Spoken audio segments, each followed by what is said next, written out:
నమస్కారం. ప్రేక్షకులందరికీ శుభోదయం. ముందుగా ప్రేక్షకులందరికీ పరాభవనామ సంవత్సర ఉగాది పర్వదిన శుభాకాంక్షలు.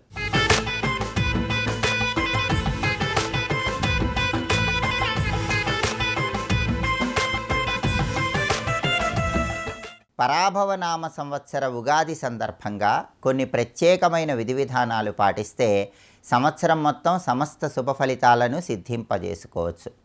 ఉగాది రోజు ఆచరించవలసిన ముఖ్యమైన విధి విధానాల గురించి నారద పురాణంలో చెప్పారు. నారద పురాణంలో చెప్పబడిన ప్రామాణిక శ్లోకాన్ని పరిశీలిస్తే చైత్రే మాసి జగద్బ్రహ్మోసర్జ ప్రథమేహని శుక్లపక్షే సమంగ్రంతు తదా సూర్యోదయే సతి అంటూ నారద పురాణంలో ఒక శ్లోకం చెప్పారు. అంటే చైత్రమాసం శుక్లపక్షం పాడ్యమి తిథి రోజు శ్రీ మహావిష్ణువు ఆజ్ఞ ప్రకారం బ్రహ్మదేవుడు జీవులను సృష్టించటం ప్రారంభించాడని నారద పురాణంలో ఉన్నటువంటి ఈ శ్లోకం మనకు తెలియజేస్తోంది. అందువల్ల ఉగాది రోజు తప్పనిసరిగా బ్రహ్మదేవుణ్ణి మనస్సులో స్మరించుకోవాలి. ఓం బ్రహ్మదేవాయ నమః అంటూ మనస్సులో బ్రహ్మదేవుణ్ణి స్మరించుకుంటే సమస్త శుభ ఫలితాలు చేకూరతాయి.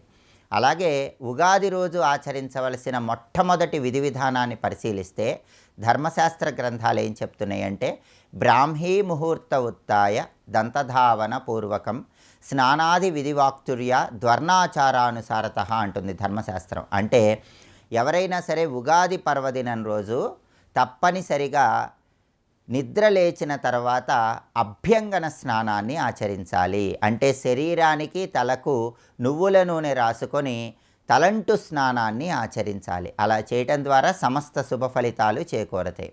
అదేవిధంగా ఉగాది రోజు ప్రపాదానం అనే పేరుతో చలిపందిరిని ఏర్పాటు చేసి దాహంతో ఉన్నవారికి మంచినీళ్ళు అందిస్తే విశేషమైన ప్రయోజనాలు చేకూరతాయి. ధర్మశాస్త్రం ఏం చెప్తుందంటే ప్రపేయం సర్వసామాన్య భూతేభ్య ప్రతిపాదిత ప్రధానాత్ పితరః సర్వే తృప్యంతు చ పితామహ అనివార్యమితోదేయం జలం మాస చతుష్టయం అంటుంది ధర్మశాస్త్రం. అంటే ఎవరైతే ఉగాది రోజు చలివేంద్రాలు ఏర్పాటు చేసి 4 నెలల పాటు నీరు అందిస్తూ ఉంటారో దాహంతో ఉన్న వాళ్ళకి పితృదేవతల సంపూర్ణమైన అనుగ్రహం కలుగుతుంది, పితృదోషాలు తొలగిపోతాయని ధర్మశాస్త్రంలో ఈ విధంగా చెప్పడం జరిగింది. అయితే చలివేంద్రాలు ఏర్పాటు చేయలేని వాళ్ళు దానికి ప్రత్యామ్నాయంగా ఉగాది రోజు నీటి కుండను దానమిచ్చినా కూడా పితృదేవతల సంపూర్ణమైన అనుగ్రహం కలుగుతుంది.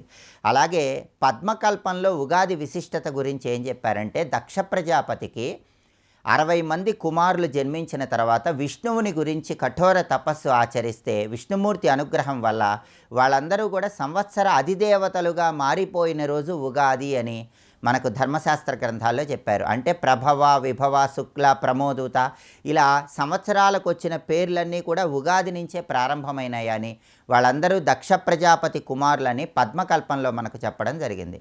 అలాగే కాళికా పురాణం మనకేం చెప్తుందంటే ఉగాది రోజు ఎవరైతే పార్వతీ పరమేశ్వర్లను నల్ల కలువ పూలతో పూజించి తీపి పదార్థాలు నైవేద్యంగా సమర్పిస్తారో వాళ్ళకి సర్వ బాధలు కష్టాలు తొలగింపజేసుకోవచ్చని కాళికా పురాణంలో చెప్పారు. కేవలం ఉగాది రోజు మాత్రమే కాకుండా చైత్రమాసం మొత్తం కూడా ఇలా శివపార్వతులను పూజించినట్లయితే సమస్త శుభ ఫలితాలను సిద్ధింపజేసుకోవచ్చు. అలాగే ఈ ఉగాదికి ఉన్నటువంటి ఇంకొక ప్రత్యేకత మనం పరిశీలిస్తే చైత్రమాస శుక్లపక్ష పాడ్యమి తిథి రోజు అంటే ఉగాది రోజు భూలోకంలో పుణ్యం ఆవిర్భవించిందని దానికి ఇంద్రుడు అధిపతిగా ఉన్నాడని ఆ తర్వాత ఇదే చైత్రమాసంలో పౌర్ణమి తర్వాత బహుళపక్షంలో వచ్చే పాడ్యమి రోజు పాపం ఆవిర్భవించిందని దానికి యమధర్మరాజు అధిపతిగా ఉన్నాడని పాపపుణ్యాలు రెండూ కూడా ఆవిర్భవించి ఇంద్రుడు యమధర్మరాజు ఇద్దరూ కూడా వాటికి అధిష్టాన దేవతలుగా ఉన్న మాసం చైత్రమాసం అని శివమహాపురాణంలో చెప్పారు. అలాగే చైత్రమాసానికి ఉన్న ఇంకొక ప్రాధాన్యత ఏంటంటే భవుడు ఆ పరమేశ్వరుడు పంచకృత్యాలు నిర్వహించే బాధ్యత భవానీ అమ్మవారికి సమర్పించిన మాసము చైత్రమాసము. అందుకే ఈ చైత్రమాసంలో భవానీ అనే పేరుతో అమ్మవారిని ఆరాధన చేయటం ద్వారా కూడా విశేషమైన శుభ ఫలితాలను సిద్ధింపజేసుకోవచ్చు. ఉగాది సందర్భంగా ఈ ప్రత్యేకమైన విధి విధానాలను పాటించడం, పంచాంగ శ్రవణం చేయటం ద్వారా నవగ్రహాల సంపూర్ణమైన అనుగ్రహానికి ప్రతి ఒక్కరూ సులభంగా పాత్రలు కావచ్చు. పరాభవనామ సంవత్సర ఉగాది సందర్భంగా ఈ ప్రత్యేకమైన విధి విధానాలు పాటిస్తూ నింబకుసుమ భక్షణం చేయటం ద్వారా అంటే వేప పువ్వుతో చేసిన పచ్చడిని స్వీకరించడం ద్వారా సమస్త శుభ ఫలితాలను సిద్ధింపజేసుకోవచ్చు. రేపటి శుభయోగం శీర్షికన శుక్రవారం సందర్భంగా కంచి కామాక్షి అమ్మవారి ఆలయంలో ఉన్నటువంటి అనేక కామాక్షి స్వరూపాల వైభవం ఏంటో, ఆ కామాక్షి స్వరూపాల వెనుక ఉన్నటువంటి అంతరార్థం ఏంటో, పురాణ రహస్యాలేంటో పరిశీలిద్దాం. నమస్కారం.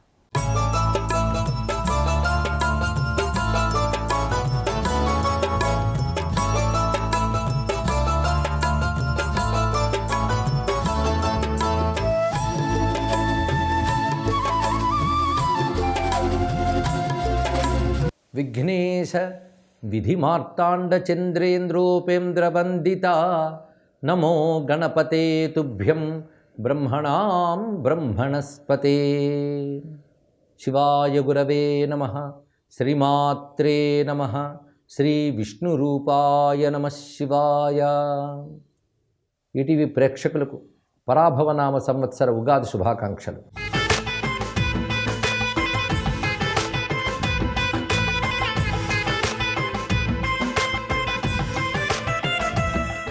నూతన సంవత్సరంలోకి ప్రవేశిస్తున్నాం.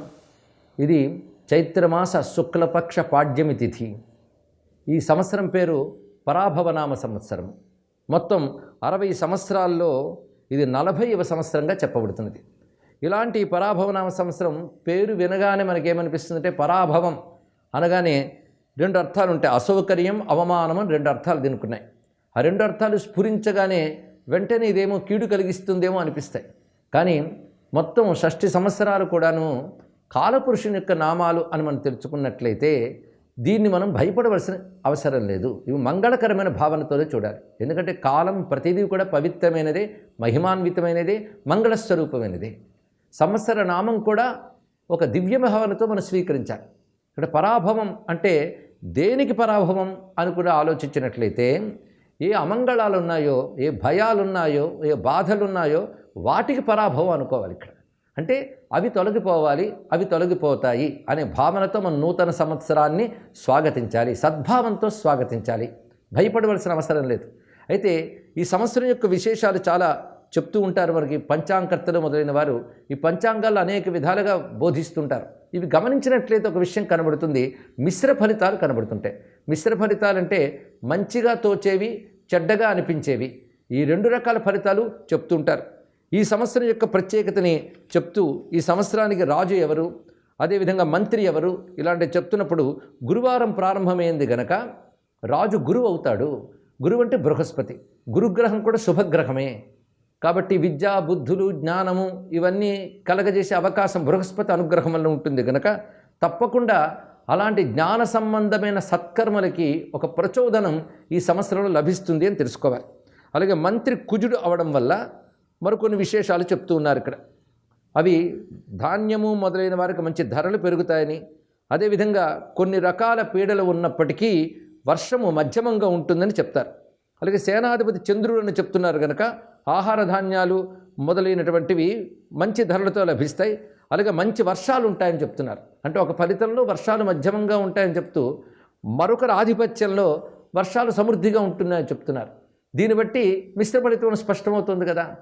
మొత్తానికి ఈ సంవత్సరం మొత్తం మీద చక్కగా ఉంటుందని మనం భావించి స్వీకరించవలసినది. అయితే సంవత్సరం ఎలా చేయాలి, ఈ సంవత్సరాదిని ఎలా మనం నిర్వర్తించాలనేది శాస్త్రపరంగా గమనించవలసినది. ఇది అనల దేవతాకమైన సంవత్సరము. అనలం అంటే అగ్నిభట్టారకుడు.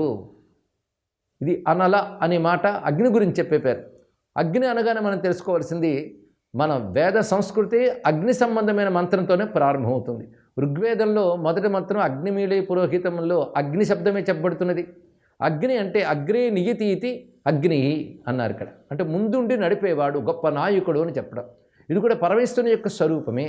అలాంటి అగ్నిభట్టారకుడి యొక్క అధిదేవతాకమైనటువంటి సంవత్సరం కనుక తద్దేవతాకమైనటువంటి ఈ పరాభవనామ సంవత్సరం ఇంకొక విశేషం ఏంటంటే ఇది ఇద్వత్సర నామం కలిగినది. ఇద్వత్సర అంటే మొత్తం 60 సంవత్సరాలని 5 సంవత్సరాలకు ఒక యుగం అనే పేరు చెప్పి 12 యుగాలుగా విభాగం చేస్తారు.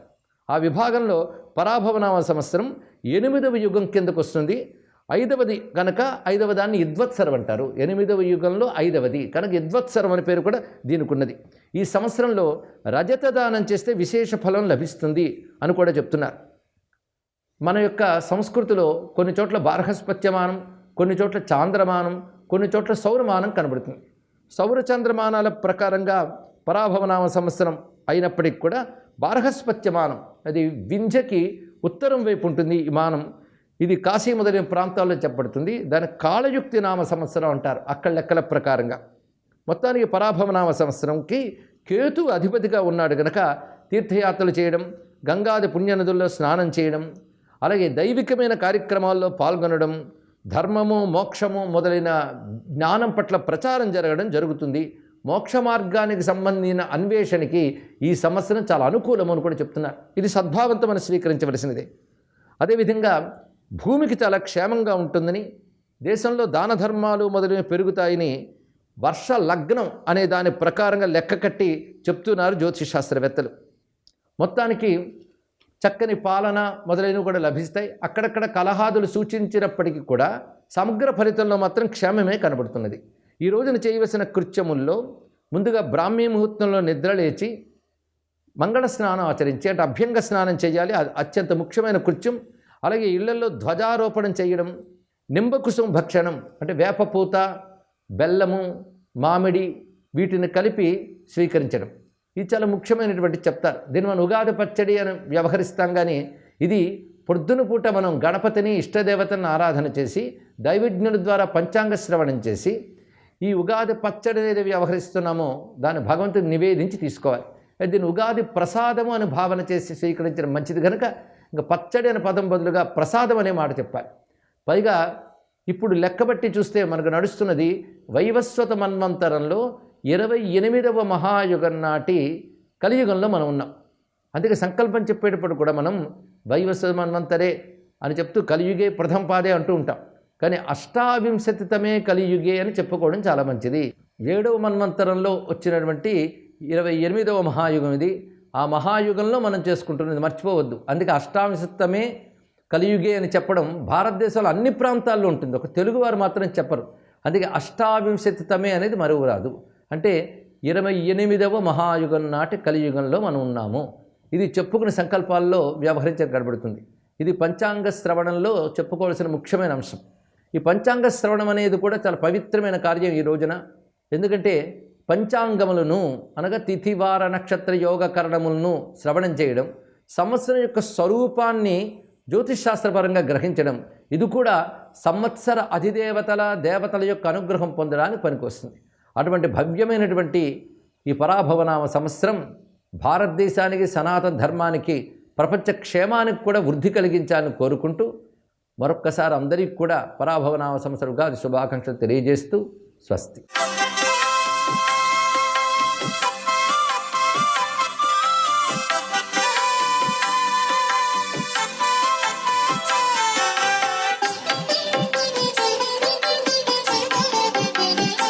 ఓం నమో నారాయణాయ, ఓం నమః శివాయ, శ్రీమాత్రే నమః. ఈరోజు ఉగాది పండుగ, శ్రీ పరాభవ నామ సంవత్సరం. శ్రీ పరాభనామ సంవత్సర సందర్భంగా ఈటీవీ ప్రేక్షకులందరికీ శుభాకాంక్షలు.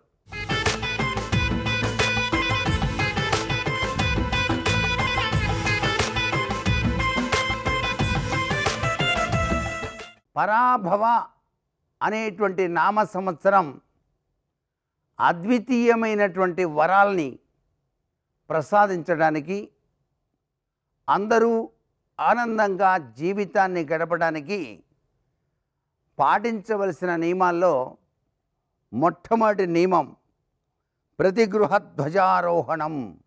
ఇంటి ముంగిట గోమయంతో అలికి ఒక పొడుగాటి కర్రకు జెండాను తగిలించి పసుపు కుంకుమ రాసి హారతి ఇవ్వాలి.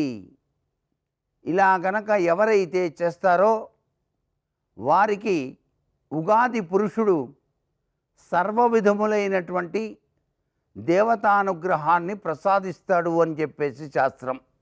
తదుపరి నూతన వస్త్రధారణ అనేటువంటిది ఆచరించాలి. తరువాతనే దేవతార్చన ఆచరించాలి. దేవతార్చనలో శ్రీ పరాభనామ సంవత్సర పంచాంగం కూడా ఉంచి పూజ చేయాలి. తదుపరి నింబ కుసుమ భక్షణం అంటే వేప పూతతో చేసినటువంటి పచ్చడి, ఉగాది పచ్చడిని ఆ దేవతారాధనలో కూడాను నైవేద్యంగా సమర్పించి ఇంటిల్లిపాది కూడాను స్వీకరించాలి. సర్వే జనా సుఖినో భవంతు.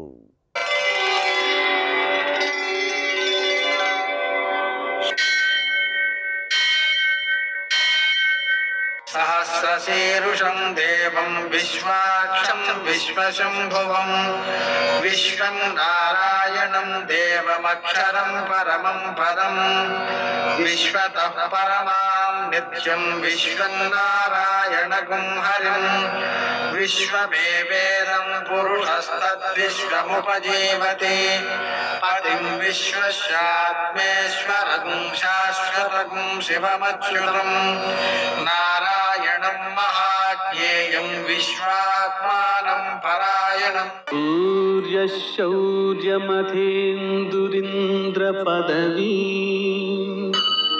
सन्मङ्गलं मङ्गलम्. నమస్తే భగవన్ దేవదత్తాత్రేయ జగత్ప్రభో సర్వబాధాప్రశమనం కురు శాంతిం ప్రయచ్చమే. నేటి కాలమాన విశేషాలని గమనిద్దాం. స్వస్తి శ్రీ చాంద్రమాన పరాభవనామ సంవత్సరం, ఉత్తరాయణం, వసంత ఋతువు, చైత్రమాసం, శుక్లపక్షం, గురువారం. సూర్యోదయం 6:09 సూర్యాస్తమయం 6:12 తిథి అమావాస్య ఉదయం 6:53 వరకు, తరువాత పాడ్యమి తెల్లవారుజామున 4:53 వరకు, నక్షత్రం ఉత్తరాభాద్ర తెల్లవారుజామున 4:05 వరకు, వర్జం మధ్యాహ్నం 2:26 నుంచి 3:56 వరకు, దుర్ముహూర్తం ఉదయం 10:10 నుంచి 10:58 వరకు, మరల మధ్యాహ్నం 3 గంటల నుంచి 3:48 వరకు, అమృతకాలం రాత్రి 11:32 నుంచి 1:02 వరకు, రాహుకాలం గురువారం కాబట్టి మధ్యాహ్నం 1:30 నుంచి 3 గంటల వరకు, అష్టకవర్గ రీత్యా శుభప్రదమైన సమయం ఉదయం 9 గంటలకి. నేటి విశేషం ఉగాది. ఈటీవీ ప్రేక్షకులకు పరాభవనామ సంవత్సరం ఉగాది శుభాకాంక్షలు.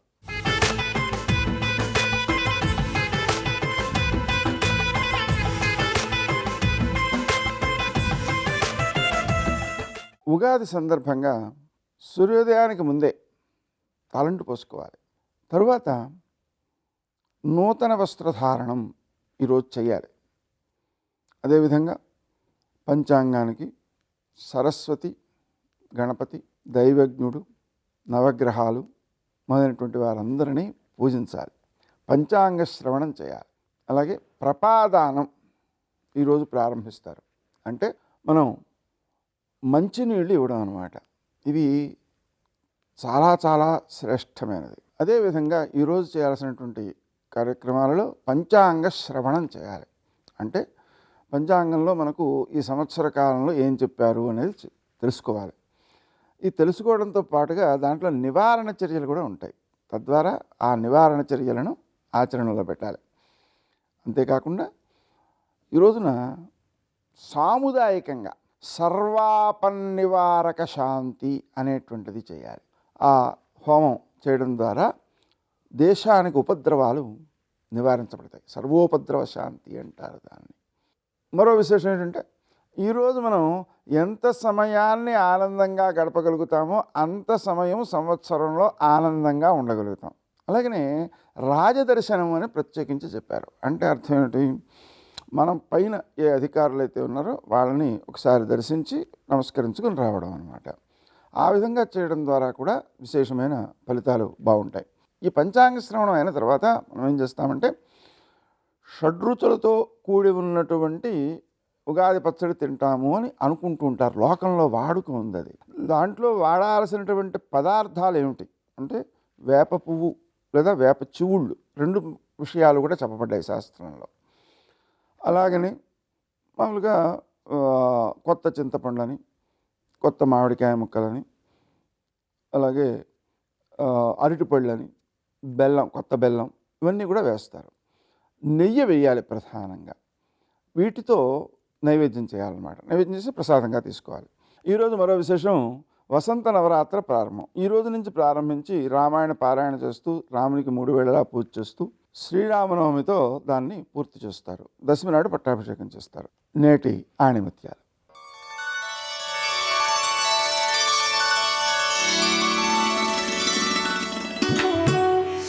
చేతలను మాటలుగా మార్చడం కంటే మాటలను చేతలుగా మార్చడం కష్టం.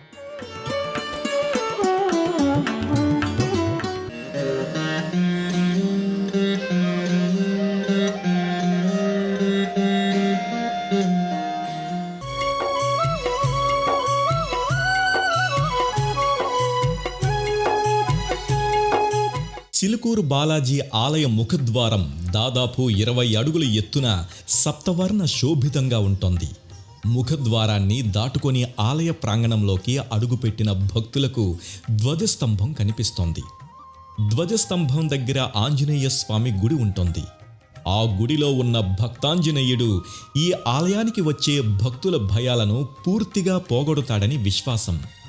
ముందుగా ఈ భక్తాంజనేయుడిని దర్శించుకున్న భక్తులు ప్రధాన ఆలయానికి ప్రదక్షిణలు చేసుకుని ప్రధానాలయ మండపంలోకి అడుగు పెడతారు. తిరుమలేశుడితో సమానమైన వైభవాన్ని సంతరించుకున్న ఈ చిలుకూరు బాలాజీ కోరిన వరాలను అనుగ్రహించే కొంగు బంగారమై విరాజిల్లుతున్నాడు.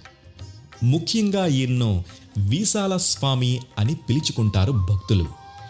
వీసాలు పొందాలనుకునే భక్తులు ఈ స్వామికి 11 ప్రదక్షిణలు చేస్తారు. వారి కోరిక తీరిన తర్వాత వీసా రాగానే స్వామికి 108 ప్రదక్షిణలు చేసి మొక్కులు చెల్లించుకుంటారు. ఇక్కడ గర్భాలయంలో కొలువైన స్వామివారు చతుర్భుజుడై శంఖ చక్రాలను ధరించి వరద అభయ హస్తాలతో భక్తులకు దర్శన భాగ్యాన్ని అనుగ్రహిస్తారు. ఒకే శిలలో స్వామివారు శ్రీదేవి భూదేవి సమేతుడై కొలువై ఉండడం మరో విశేషం. ఈ విగ్రహంలో స్వామివారి హృదయంపై కాక దేవేరులు ఇరువైపులా కొలువుతీరి ఉంటారు.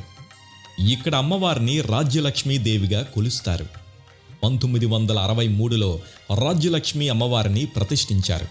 అమ్మవారు 3 చేతులలో పద్మాలు ధరించి ఉంటారు. 4వ చెయ్యి భక్తులను శరణాగతులను కమ్మని చూపుతూ ఉంటుంది. అమ్మను దర్శించుకున్న భక్తులకు కోరిన కోర్కెలు వెంటనే తీరుతాయని విశ్వాసం. కలియుగ ప్రత్యక్ష దైవమైన శ్రీ వెంకటేశ్వర స్వామిని కళ్ళారా చూసి తరించేందుకు భక్తులు పెద్ద ఎత్తున ఈ చిలుకూరు ఆలయానికి తరలివస్తారు. ఏటా ఉగాది పర్వదినాన ఈ ఆలయంలో శాస్త్రోక్త విధిన పంచాంగ శ్రవణం జరుగుతోంది.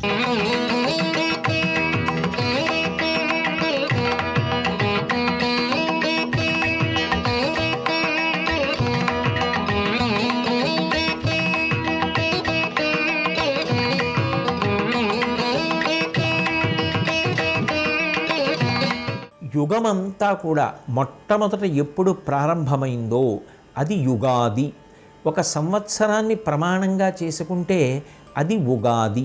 ఈ సంవత్సరం అనేటటువంటిది కాలమునందు ఒక ప్రమాణంగా స్వీకరిస్తారు. ఈ సంవత్సరం అనేటటువంటిది ఒక ప్రమాణము కనుక ఒక సంవత్సర ప్రారంభంలో మనం భగవంతుణ్ణి ఎలా ఆరాధన చేసి ఆ సంవత్సరంలో వచ్చేటటువంటి దుష్ఫలితములను రాకుండా చూసుకోవచ్చో, లేదా ఆ ఫలితములను ఈశ్వరానుగ్రహంతో బాగా తగ్గించుకునేటటువంటి అవకాశం ఉంటుందో, ధర్మమునందు ఊంచుకునేటటువంటి అధ్యవసాయముతో కూడుకున్నటువంటి బుద్ధి మరింత విశేషంగా ఎలా పాదుకునేటట్టుగా ప్రయత్నం చెయ్యాలో, దానికి భగవంతుని యొక్క అనుగ్రహాన్ని ఎలా పొందాలో చెప్పేటటువంటి విధి విధానమే ఉగాది నాడు మనం చేసేటటువంటి పూజకి సంబంధించినటువంటి కల్పం. 5 అంగములతో కూడుకుని ఉన్నటువంటిదేదో దానికి పంచాంగము అని పేరు. ఈ 5 అంగములతో కూడుకున్నటువంటి పంచాంగం కాలాన్ని విభాగం చేసి కాలమునందు దైవ సంబంధమైనటువంటి విభూతి అంతర్లీనంగా ఎలా ప్రవహిస్తోంది అన్నదాన్ని నిర్ణయం చేసి మనకి అందిస్తుంది. అఖిలాండకోటి బ్రహ్మాండ నాయకుడైనటువంటి శ్రీవేంకటేశ్వర విభుడు కూడా ఇప్పటికీ ప్రతిరోజు తన దగ్గర కొలువు జరుగుతున్నప్పుడు పంచాంగ శ్రవణం చేస్తాడు. అంటే ఆయనకి తెలియక ఆయనే కాలస్వరూపుడు. లోకం ఒక సదాచారాన్ని అలవాటు చేసుకోండి అని చెప్పడానికి పంచాంగ శ్రవణం చెయ్యమని పరమాత్మయే మనకి ప్రబోధం చేస్తున్నాడు. సంవత్సర ప్రారంభంలో మాత్రం విశేషమైనటువంటి రీతిలో ఒక పదార్థాన్ని తయారు చేసి ఈశ్వరుడికి నివేదన చేసి ప్రసాదంగా స్వీకరిస్తారు. దాన్ని నింబకుసుమ భక్షణము అని పిలుస్తారు. అందులో ప్రధానమైనది ఏది అంటే వేప పువ్వు, వేప చిగురు కూడా కలిపే సంప్రదాయం కొన్ని చోట్ల ఉంది. అది తీయగా ఉండేది కాదు, కమ్మగా ఉండేది కాదు, చేదుగా ఉంటుంది. చేదుగా ఉన్న పువ్వుని సంవత్సర ప్రారంభంలో తినిపిస్తారు. మొట్టమొదట చేదు తినడం నీకు అలవాటు కాకపోతే పొంగలి తినే అధికారం నీకు లేదు. ఎందుకు వేప పువ్వుతో కూడుకున్న పదార్థం తినమంటారు అంటే యద్వర్షాదౌ నింబసుమం శర్కరాంలఘృతైర్యుతం భక్షితం పూర్వయామేస్య తద్వర్షం సౌఖ్యదాయకం అది ప్రమాణం. తినేటప్పుడు ఆ ప్రసాదాన్ని ఆ పదార్థం ఏ ఏ పదార్థముల సంఘాతముగా ఉండాలో కూడా చెప్పారు. వేప పువ్వు, బెల్లం ముక్క, పంచదార కొద్దిగా, ఆ తర్వాత ఆవు నెయ్యి, చింతపండు, వీటిని కలిపి ముద్ద చేసి ఈశ్వరుడికి నివేదన చేస్తారు. నివేదన చేసి పుచ్చుకుంటారు. నిన్ను నువ్వు రక్షించుకోవడానికి పరదేవత యొక్క అనుగ్రహం ప్రకృతిని రక్షించడానికి వేప పువ్వుగా ఆ కాలంలో వికసించింది. అది అమ్మవారి అనుగ్రహం అందులో ఉంది. అందుకని నింబసుమం వేప పువ్వుని కలుపుకుంటారు. యద్వర్షాదౌ నింబసుమం శర్కరాంలఘృతైర్యుతం ఆవు నెయ్యి అమృతంతో సమానం. అలాగే చింతపండు పుల్లగా ఉంటుంది కాబట్టి ఆకలిని పెంచుతుంది. ఆకలిని పెంచి తిన్న అన్నం జీర్ణమై శక్తి పెరగడానికి కారణమవుతుంది. ఇక ఆ తరువాత తప్పకుండా దేవాలయ దర్శనం చెయ్యాలి. మనకి స్థానికంగా దగ్గరలో ఏ దేవాలయం ఉంటుందో ఆ దేవాలయానికి వెళ్ళి ఆ దేవాలయంలో ఉన్నటువంటి దైవాన్ని స్మరించి ప్రదక్షిణం చేసి చక్కగా మనకి తోచినటువంటి పదార్థం ఫలమో పత్రమో పుష్పమో ఏది వీలైతే అది దేవాలయానికి పట్టుకెళ్ళి ఇచ్చి నమస్కరించి కొంతసేపు గడిపి ఏ కార్యాన్ని మీరు ఎలా మొదలుపెట్టారు అనేటటువంటిది ప్రధానం. దీని వలన వ్యక్తి యొక్క జీవితం ఆ సంవత్సరంలో చక్కగా ప్రశాంతంగా జరిగి కావలసిన వాటిని సాధించుకోగలిగిన శక్తిని పొందుతాడు. అలాగే దేశమంతా కూడా సుభిక్షంగా ఉండడానికి వీళ్ళందరి యొక్క భక్తి కారణమవుతుంది. ఉగాది పండగ చేసుకునేటప్పుడు నువ్వు ఈ ప్రకారంగా చేసుకుంటే కాలము నీకు సౌలభ్యాన్ని కల్పించి చిట్ట చివరికి ఆ సంవత్సరం అంతా కూడా యద్వర్షాదౌ నింబసుమం శర్కరాంలఘృతైర్యుతం భక్షితం పూర్వయామేస్య తద్వర్షం సౌఖ్యదాయకం. ఆ సంవత్సరము నీకు సౌఖ్యదాయకమై నువ్వు బెంగ పెట్టుకోవలసిన అవసరం లేకుండా నీకు అన్ని రకములైనటువంటి విభూతుల్ని అనుగ్రహిస్తుంది అన్న విషయాన్ని మనందరికీ కూడా పూనికతో అందించడమే ఈ ఉగాది యొక్క ప్రధానమైన విశేషం. తెలుగువారందరికీ కూడా నా హృదయపూర్వక నూతన సంవత్సర శుభాకాంక్షలను ఆవిష్కరిస్తూ సర్వే జనాః సుఖినో భవంతు.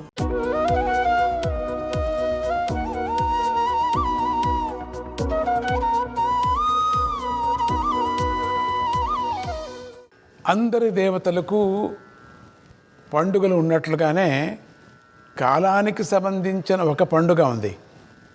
ఆ పండుగే ఉగాది. ఈ ఉగాది పండుగ చైత్రమాసంలో వసంత ఋతువులో వస్తుంది. ఇది ఋతువులలో మొదటిది కనుక ఋతువులకు రాజు.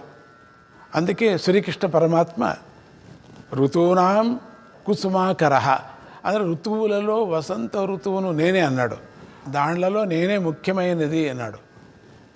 ఇది చాలా అందమైన ఋతువు. ఈ వసంత ఋతువుల్లో ప్రకృతి చైతన్యవంతంగా ఉంటుంది, శోభాయమానంగా ఉంటుంది, సకల జీవరాశులు సంతోషంగా ఉంటాయి, అందరూ సంతోషంగా ఉంటారు. ఇలా అందరూ అన్ని సంతోషమయంగా ఉన్న సమయంలో ఉగాది పండుగ వస్తుంది. ఇది వచ్చినప్పుడే తొలి మాసం ప్రారంభమవుతుంది. అలాగే మనకు తొలి ఋతువు, తొలి పక్షం, తొలి తిథి కూడా ప్రారంభమవుతుంది.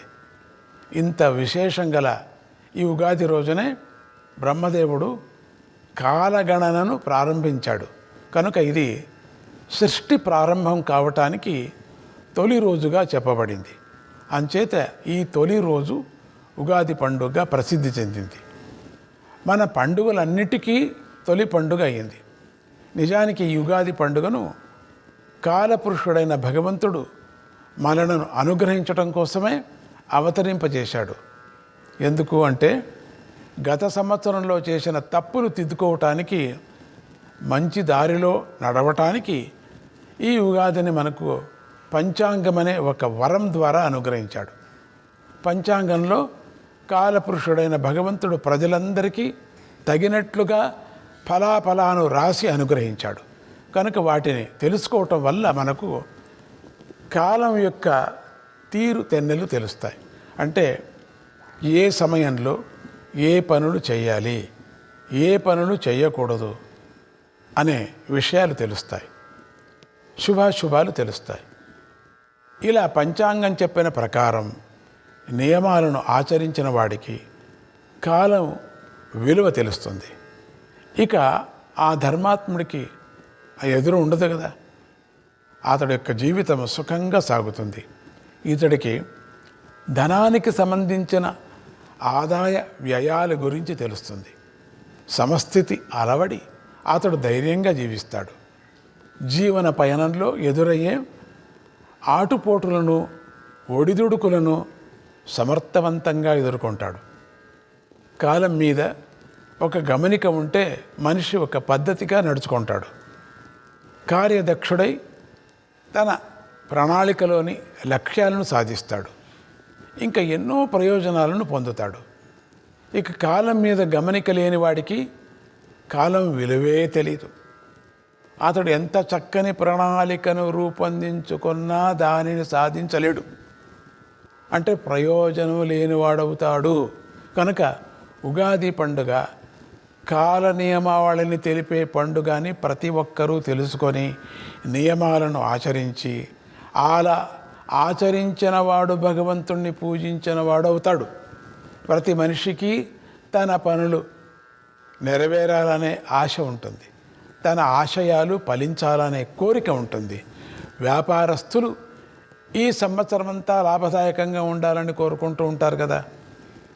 ఇక రైతన్నలు ఈ ఏడాది అంతా కూడా పంటలు బాగా పండాలని ఆశిస్తూ ఉంటారు. ఇలా అన్ని రంగాల వారు ఏ కష్ట నష్టాలు రాకుండా ఈ సంవత్సరం అంతా లాభసాటిగా ఉండాలని భగవంతుణ్ణి ప్రార్థిస్తూ ఉంటారు. అంచేత అందరూ కూడా ఈ రోజున భగవంతుడు ప్రసాదించిన పంచాంగం ద్వారా ఆచరించవలసిన నియమాలను తెలుసుకొని ఆచరించాలి. ఆ పంచాంగంలో కాలపురుషుడైన భగవంతుడు మన భవిష్యత్తును తెలిపాడు. ఆచరించవలసిన మంచి చెప్పాడు, ఆచరించకూడని చెడును కూడా చెప్పాడు. కనుక ప్రతి మనిషి పంచాంగాన్ని ఆధారంగా తెలుసుకొని చేసుకొని అది చెప్పినట్లుగా ఆచరిస్తూ నడవటం వల్ల విఘ్నాలను అధిగమిస్తాడు. ఉపాయంగా కష్టాలను నివారించుకుంటాడు, విజయాలు సాధిస్తాడు. ఇది కాలపురుషుడైన భగవంతుడు మన మీద చూపించిన అపారదయ. ఉగాది పండుగ నాడు పంచాంగ రూపంలో మనకు చేసిన గొప్ప ఉపకారం. అంతేకాకుండా భగవంతుడు 6 రుచులతో కూడిన ఉగాది పచ్చడి ద్వారా అరిషడ్ వర్గాలను జయించాలని సూచించాడు. అయితే ఆ 6 శత్రువులను ఎలా జయించాలి అంటే సహనంతో జయించాలి. అమృతం కోసం ప్రయత్నించినప్పుడు ముందుగా విషం పుట్టింది కదా, దాన్ని శంకరుడు స్వీకరించాడు. దాని ప్రభావాన్ని సహించిన తర్వాతే అమృతం పుట్టింది కదా. అలాగే వజ్రాల కోసం ప్రయత్నించినప్పుడు ముందుగా గవిలో బొగ్గులు లభిస్తాయి, వాటిని ఓపిక స్వీకరించిన తర్వాత వజ్రాలు లభిస్తాయి. ముత్యాల కోసం సముద్రంలోకి దిగి ప్రయత్నిస్తే ముందుగా జలజంతువులు పెట్టే బాధలను సహించాలి, వాటి నుంచి తప్పించుకోవాలి. అలా ఓపిక వహించిన తర్వాతే ముత్యాలు దొరుకుతాయి. అదేవిధంగా సుఖం కావాలనుకున్నప్పుడు ముందుగా దుఃఖం లభిస్తుంది, కష్టం కలుగుతుంది. అప్పుడు దుఃఖాన్ని సహిస్తే అంటే తట్టుకుంటే తర్వాత సుఖం లభిస్తుంది. కనుక జీవన పయనంలో ఓర్పు అనేది చాలా ముఖ్యం. అలాగే మంచి కృషి అనేది కూడా చాలా ముఖ్యం. కనుక ఈ రోజున ఉగాది పచ్చడి అన్ని రంగాల్లోనూ సహనంతో ఉండేటువంటి సమస్థితి లభిస్తుంది అని మనకు బోధిస్తుంది. తర్వాత పంచాంగం తెలిపే కాలనియమాలకి పద్ధతిగా శ్రద్ధగాను ఆచరించండి. దుఃఖం తొలగి కష్టం యొక్క తీవ్రత శమిస్తుంది. ఇలా ఉగాది పండుగ మనిషికి సమబుద్ధిని, సమతౌల్యాన్ని అనుగ్రహించి ధైర్యవంతుడిని చేస్తుంది, మనిషికి విజయాన్ని అందిస్తుంది. ఈ పరాభవ సంవత్సరానికి రాజు గురుడు, మంత్రి కుజుడు, సేనాపతి అర్ఘ్యాధిపతి, మేఘాధిపతి చంద్రుడు, సస్యాధిపతి శుక్రుడు, ధాన్యాధిపతి బుధుడు, రసాధిపతి సూర్యుడు, నీరసాధిపతి గురుడు. వీరు ఈ పరాభవ సంవత్సరానికి నవనాయకులుగా ఉన్నారు. ఈ నవనాయకుల్లో 7 శుభులు, 2 పాపులు ఉన్నారు. కనుక ఈ సంవత్సరంలో అన్ని రంగాలు అభివృద్ధి పథంలో నడుస్తాయి. సంక్షేమ పథకాలు చక్కగా అమలు జరుగుతాయి, వర్షాలు కురుస్తాయి, ఋతుపవనాలు అనుకూలంగా ఉంటాయి, శత్రుభయం కలిగిన వెంటనే తొలగిపోతుంది, రోగాలు పెరిగినా నశిస్తాయి. కనుక ప్రతి ఒక్కరూ ధర్మాన్ని తప్పకుండా నీతి న్యాయాలతో జీవించాలి. అప్పుడే సమాజం అంతా సుఖంగా ఉంటుంది. భగవంతుని అనుగ్రహంతో అందరికీ శుభం కలుగుగాక అని ఆశీర్వదిస్తూ జై గురుదత్త, శ్రీ గురుదత్త.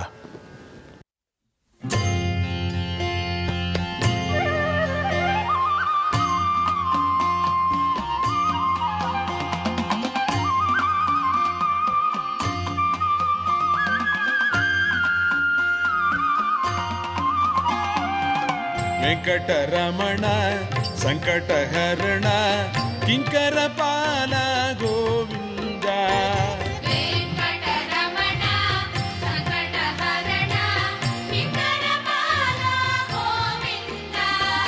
వెంకటరమణ సంకటహరణ కింకరపాల గోవింద. వెంకటరమణ సంకటహరణ కింకరపాల గోవింద.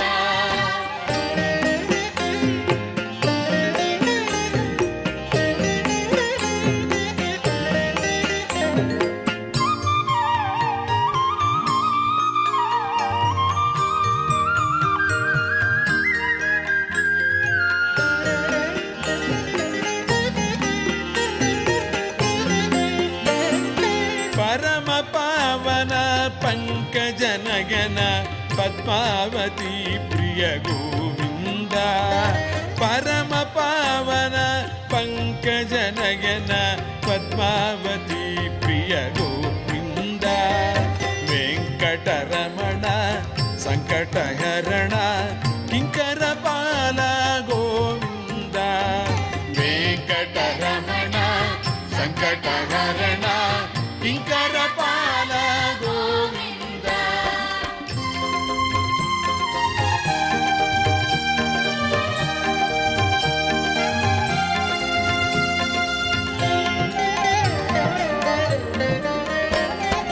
వేదనారాయణ యోగ సముద్ర, వేదనారాయణ యోగ సముద్ర. రాగవిధూర గోవింద, రాగవిధూర గోవింద. వెంకటరమణ సంకటహరణ కింకరపాల గోవింద. వెంకటరమణ సంకటహరణ కింకరపాల గోవింద.